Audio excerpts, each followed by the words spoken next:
Hi, Birk. Hey, Mary. How is coming back to the summer school after 1 year? Well, for me, it's great. I mean, a lot of students here, new students. Last year, we were just there. Exactly, we were on just the there. other side. Yeah. Like, So, how was your day? it was amazing. Like we had this amazing lecture where we talked about our experience and we talked about how we found a job in the Bitcoin space, what happened last year with our experience in the business school and the summer school. So it was nice to talk to people who were in our space.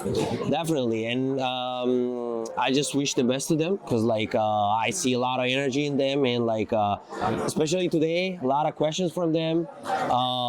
Very curious people. It's again like it's so cool to see many people from different nationalities, different cultures. So, like, again, I just wish the best to them. I think they shared a lot, like everything that we tried to share with them, because we kind of had a good experience, a pretty good experience from last year. So I just wish the best for them.